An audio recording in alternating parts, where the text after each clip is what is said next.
For many Star Wars fans, unless you saw the original 2003 Clone Wars TV series, Revenge of the Sith introduced the character of Grievous, the supreme commander of the Separatist droid army. With no character development present in the first two prequel movies, viewers were forced to quickly put the important pieces together themselves regarding who Grievous was. Clearly, he was a cyborg, he was on the side of the Separatists and an enemy of the Republic in the Clone Wars, and he was a crucial component of the Separatist attack on Coruscant and capture of Chancellor Palpatine. But what wasn't as easy to discover, and which received no explanation in Revenge of the Sith at all, was why Grievous was coughing throughout the movie. In this video expose, I will describe why Grievous was coughing in Revenge of the Sith, explaining how the cough was a result of his engagements with the Jedi during the Battle of Coruscant, and due to the imperfections in the technology that made up his cybernetics. In the 2003 animated series Clone Wars Volume 2, an episode was dedicated to depicting the events that took place immediately prior to the start of Revenge of the Sith.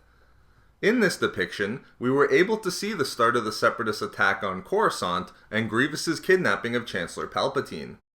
Prior to the Battle of Coruscant, Grievous, who at the time was participating in the opening stages of the Battle of Kashyyyk, was contacted by Darth Sidious.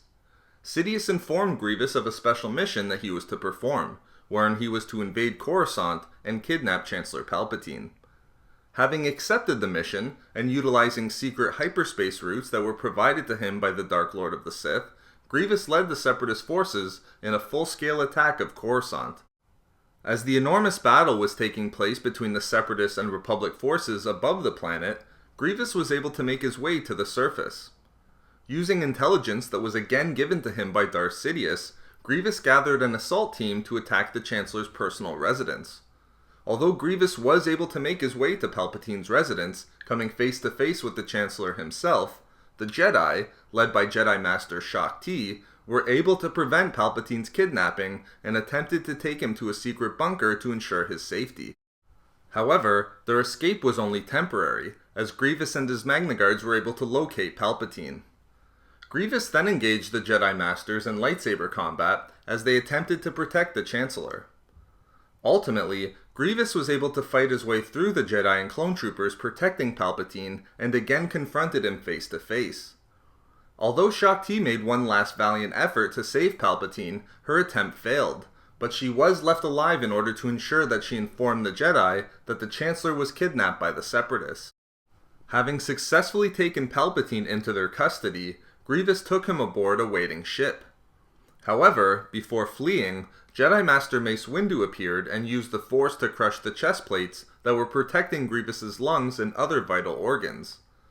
This move by Windu injured the cyborg's lungs, as evidenced by Grievous immediately starting to cough as he did in Revenge of the Sith, and resulted in his coughing and wheezing that was subsequently seen throughout the final movie in the prequel trilogy. But the injury sustained by Grievous to his lungs, caused by Mace Windu, was not the only in-universe reason for why Grievous was coughing in Revenge of the Sith.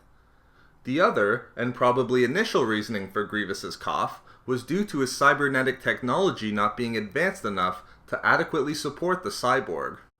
As revealed by Rob Coleman, who worked as an effects supervisor on the prequel films, and even directed a few episodes of the 2008 Clone Wars TV series, George Lucas and the team working on Revenge of the Sith originally saw Grievous's cough resulting from the fact that Grievous's cybernetics were only prototype technology. Further, because Grievous's cybernetics were only a prototype, it followed that Darth Vader's suit that he received in Revenge of the Sith was a perfected version of these cybernetics.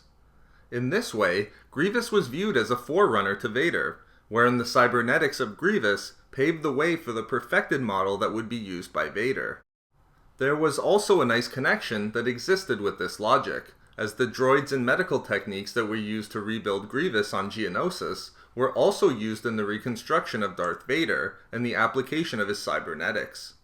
Therefore, Grievous's cough was the result of insufficient cybernetics that would not be perfected until the rise of Darth Vader. So there we have it. How Grievous's injury by Mace Windu and his primitive cybernetics resulted in his coughing throughout Revenge of the Sith. We love making these videos, so why not subscribe for more fun Star Wars theories and discussions? Also, if you enjoyed the video, think about giving a like or leaving a comment. If not for me, for DD13.